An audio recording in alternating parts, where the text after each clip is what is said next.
أعوذ بالله من الشيطان الرجيم. بسم الله الرحمن الرحيم.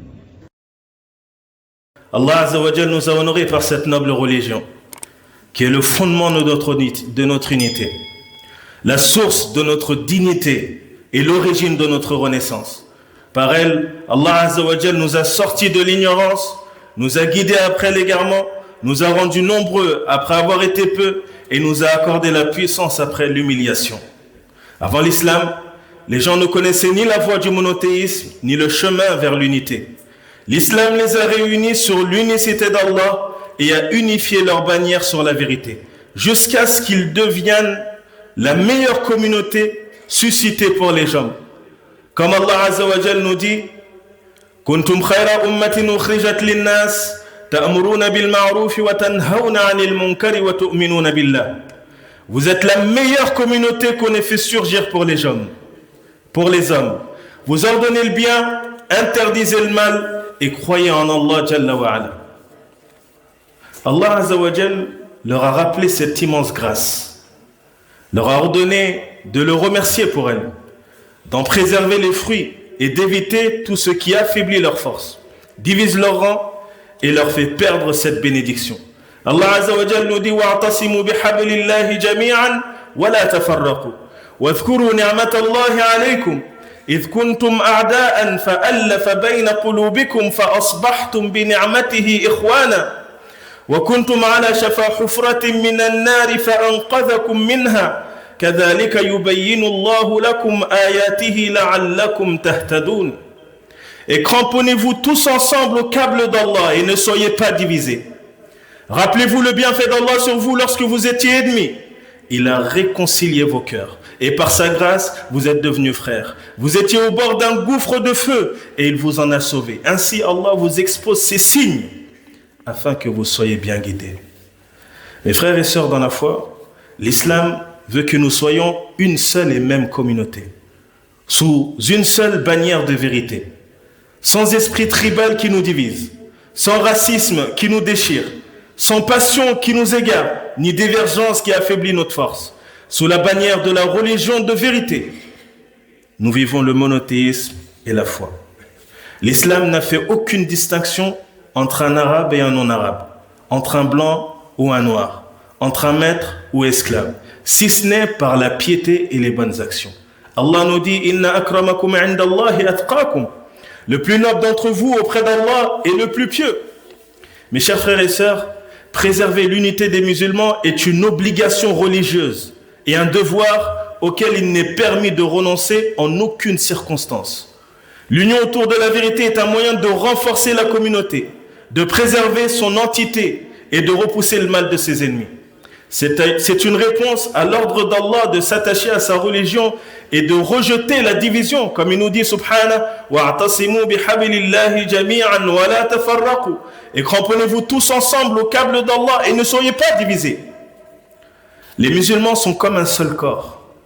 Lorsqu'un membre souffre, tout le corps partage sa douleur avec l'insomnie et la fièvre. Le prophète alayhi salatu wassalam nous dit l'exemple des croyants dans leur affection mutuelle, leur miséricorde et leur compassion est celui d'un corps. Lorsqu'un membre souffre, tout le corps réagit par la fièvre et l'insomnie. La communauté musulmane ne peut remplir son rôle dans la vie que si l'unité de son peuple est établie et que ses rangs sont solidement soudés. Parmi les choses les plus importantes qui préservent la force et l'unité de la communauté figure l'attachement à la religion d'Allah Azza wa Jal, au Coran et à la sunna du prophète alayhi salatu wassalam, par la science, la pratique, la compréhension, le comportement, par les valeurs et les morales de l'islam, l'entraide dans la piété et la crainte d'Allah, et l'abandon de toute entraide dans le péché et la transgression et l'injustice. Et c'est dans ce sens qu'Allah Azza wa Jal dit وَتَعَاوَنُوا عَلَى الْبِرِّ وَالتَّقْوَى وَلَا تَعَاوَنُوا عَلَى الْإِثْمِ وَالْعُدْوَانِ وَاتَّقُوا اللَّهَ إِنَّ اللَّهَ شَدِيدُ الْعِقَابِ. Aidez-vous mutuellement dans la bonté et la piété, et ne vous entraidez pas dans le péché et la transgression. Craignez Allah, car Allah est dur en châtiment. Craignez Allah, car Allah est dur en châtiment. Ikhwat al-Islam, il est évident que la réconciliation entre les musulmans a un effet immense pour dissiper les rancœurs, effacer les hostilités, purifier la société des conflits et établir une communauté saine. exemple de maladie interne. Allah Azza wa Jalla dit وَإِن طَائِفَتَانِ مِنَ الْمُؤْمِنِينَ اقْتَتَلُوا فَأَصْلِحُوا بَيْنَهُمَا. Si deux groupes de croyants se combattent, réconciliez-les. Prenez donc garde aux disputes, aux divisions et aux conflits. Et sachez qu'Allah Azza wa Jalla nous a ordonné d'être une seule et même communauté. Et nous a interdit de nous diviser en fractions et en sectes, afin de préserver la religion et l'unité des musulmans. Et c'est pour ça qu'il dit Inna hadihi ummatukum ummatan wahida wa ana rabbukum fa'budun. Cette communauté qui est la vôtre est une communauté unique. Et je suis votre Seigneur, unifiez-moi donc dans l'adoration. Parmi les armes les plus perfides de nos ennemis aujourd'hui figure leur tentative de détourner les musulmans de leurs devoirs, de les opposer les uns aux autres, d'attiser des discordes, les fanatismes et les divisions. Il est donc du devoir des musulmans de rester vigilants face aux complots et aux manœuvres de leurs ennemis, de préserver leur unité de foi et de s'attacher à leur fraternité religieuse. Le prophète alayhi salatu wassalam a dit « Ne vous enviez pas, ne vous trompez pas dans les transactions, ne vous haïssez pas, ne vous tournez pas le dos, et que l'un de vous ne vende pas au détriment de la vente de son frère. Soyez des serviteurs d'Allah, frères. Le musulman est le frère du musulman. Il ne l'opprime pas, ne l'abandonne pas, ne le méprise pas. Tout ce qui appartient au musulman est sacré pour le musulman. Son sang, ses biens et son honneur. Et tout ce qui favorise l'union des cœurs, leur affection, l'harmonie des âmes et leur amour mutuel est une exigence religieuse essentielle. Et tout ce qui provoque l'éloignement des cœurs, leur hostilité, la division de la parole, la rupture des rangs et leur désunion est interdit dans la religion d'Allah subhanahu wa ta'ala. Il est triste de constater aujourd'hui, parmi les causes de division et de désunion entre nous, figurent des choses futiles et sans réelle importance comme le foot. À qui profite cette désunion? À qui profite la désunion des musulmans? T'es-tu déjà posé la question? Diviser pour mieux régner te dit quelque chose? Allah Azza wa Jalla nous dit La tanaza'u wa la tanaza'u fatafshalu wa tadhhaba rihukum. Ne vous disputez pas, la tanaza'u, ne vous disputez point. Fatafshalu, vous fléchirez, wa tadhhaba rihukum, et perdrez votre force. Et ça, à la base, Allah il nous dit ça pour des choses qui sont importantes. Alors que dire de cette division et de ces disputes qui ont lieu à cause de choses qui sont futiles? Est-ce raisonnable de se diviser pour le football alors qu'Allah Azza wa Jalla nous appelle à être unis? Est-ce raisonnable de se moquer de tout un pays et de ses habitants à cause du foot? Sachant que tu seras questionné sur chaque parole que tu prononces, Yahri. Chaque parole qui sort de ta langue, de ta bouche, tu seras questionné dessus Yawm al-Qiyam. Pourquoi tu as dit ça? Tu parles mal de tout un pays, de tout un peuple. Yahri, tu vas prendre un péché pour chacun d'entre eux. Le jour où l'homme il aura besoin d'une seule hasanat, toi tu vas porter des sayyi'at de millions de personnes à cause d'une seule parole que tu as sortie. À cause de soi, de futilité, comme le football. Le foot, c'est un sport, et ça doit rester un sport.